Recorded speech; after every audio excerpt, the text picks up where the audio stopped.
Hello, this is Malorian, and this is going to be covering a game between my Orcs and my Lizardmen. Yeah, I'm playing against myself, and this is just a game I basically did for fun, just to see if these two armies with my standard list faced each other, what would happen. Because really, when I thought about this matchup, I really didn't know. So the first picture I have here is just showing off the two generals. On the left there, I have my savage orc war boss Krazyface, and on the right I have my Scarvet with Piranha Blade Itchy-Buum. And the matchup between these two, just the generals, is going to be kind of interesting as well because uh, the Scarvet is set up with also having the Bane's Head. So if he lands one single wound against the Savage Orc is dead. However, I have the Savage Orc set up so that basically he has a +1 toughness from his armor. He'll probably have basically another toughness if he's in the netters, because they reduce the strength of the opponent, which is basically gaining one. And he also has the amulet of protectiness, so he steals the good armor save of the Scarvet. So if these two meet, it'd be interesting to see. Alright, and deployment. So that white thing at the top there, I got this whole board just to be set up by my wife, just so it was, I couldn't bias myself one way or the other. And so that white thing at the top is just going to be a tower that's never going to come into play. So we can just go and ignore that. Otherwise, we got some woods on either flank and a hill on either side. So if you look up at the orc side, what we have from left to right is some wolves. We have some orcs, and I have a night goblin shaman in that unit. Then I have some more orcs, Spirit Shaka, Doom Diver, more orcs, Chariot. Then I have my Night Golems, which has my BSB, my War Boss in there. Then a Troll with a Chariot behind, more orcs, my Shaman on Chariot, Chekkas on the hill, and then Fast Cav with the Savage Orcs behind on the right flank. Looking at the Lizardmen from left to right, I have my Saurus Cav, I have the Spear Swords, and in that unit is the Skink Priest. Then I have the Rank Skinks in front with the Flying Skink, the Razor Dons. Then I have there's a swarm up front and more Rank Skinks, and then behind is the Spear Source with the Scarvet in it. Then there is a Salamander, more Rank Skinks with more Spear Source behind them. My skirmishing Skinks, Pterodons, and then the Cav. And one thing I can note from the deployment that I found interesting is that usually when I'm playing my orcs, I have way more units than my opponent, so I can out-deploy them. But as I was doing the back and forth here, I was really surprised to see that the Lizardmen had more units. And so if you see on the left flank, there's that kind of that block that was set up to make sure nothing snuck around the left flank.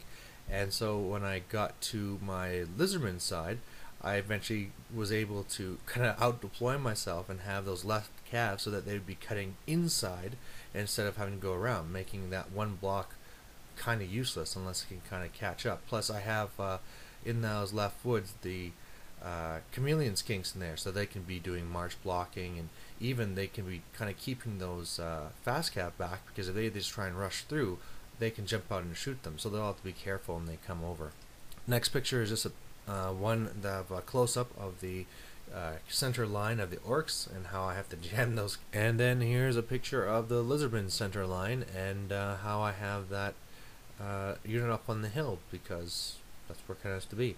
I was also, because of these little difficult terrain pieces on the hill, I was forced to spread out my line rather than keep it together like I usually would.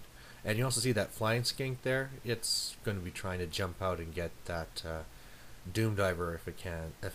Alright, so let's get at it. Orcs win first turn, and it doesn't start off well. On Animosity, the two blocks on the left fail, so much for trying to quickly cut in before that cavalry comes.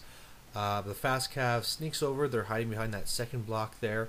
I don't want to get going forward because I outshoot, obviously, the Lizardman side, so everything really just holds except for the Chariot, the Shaman Chariot getting into a better spot, and the Troll moving up slightly just to be in a good position. And then in the shooting, it's a little bit disappointing. The Doom Diver hits some Spear Source, but doesn't do any damage, and for all the Chekkas, they didn't do anything at all. So it was kind of a waste of a first turn, but that's the way it goes sometimes.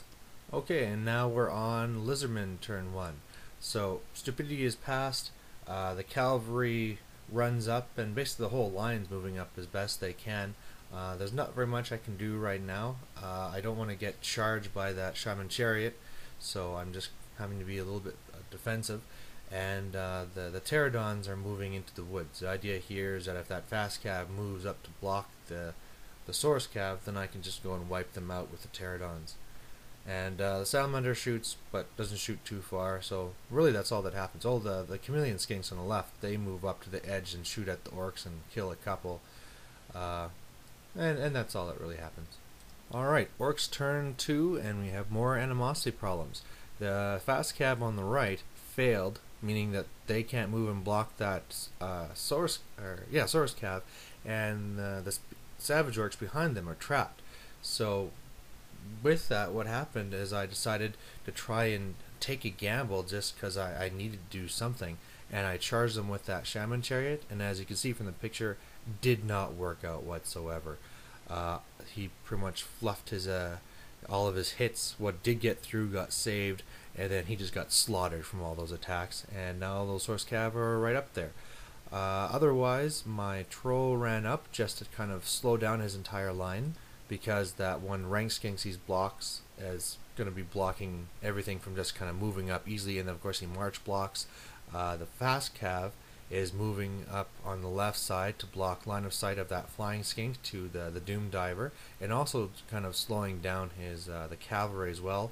Meanwhile, those two left blocks are moving up, and everything else is just getting in position to counter. In the shooting phase, doesn't go off too badly. Spear Chuck is shooting at the salamander, managed to actually kill it, so that was nice to have that out of the way. Don't have to worry about the panic tests. And the doom diver misfired, so nothing to worry about from it. And yeah, that's it for this turn. So Lizardman turn 2. The source cav on the right charge into the spear chekka. As you can see, the easy destroy. Going on to the next one. The skirmishing skinks ran up to try and stop that one block from flanking them. So the idea is they couldn't wheel around, or if they that they go towards the skirmishing skinks. Otherwise, on the left side, to try and get rid of that fast cav, I figured I could just go and charge them with the skinks, with the flying skink, because they should be tough enough to take them out. In the combat there, though, it didn't work out like that. The skink chief actually landed 3 wounds. All 3 were saved with a 6+ save, so they're all locked up in there. So whereas this is supposed to be a breakthrough maneuver, all of a sudden everything's tied up and slowed down. Oh, and one thing I didn't mention from the orc turn is that the orcs on the left side there had charged the chameleon skinks, and that's why they fled, and they're on the other side of the woods. But they just rallied this turn. Otherwise, things were pretty marsh blocked from the troll, but I move up how I can and shoot the troll and kill it. So it's gone. And that's all that really happens this turn. And here's just a better picture of that fast cav holding up this entire left flank because of valiantly holding against the skink and the skink chief. And I'll come back and talk about the rest of the video in the next one.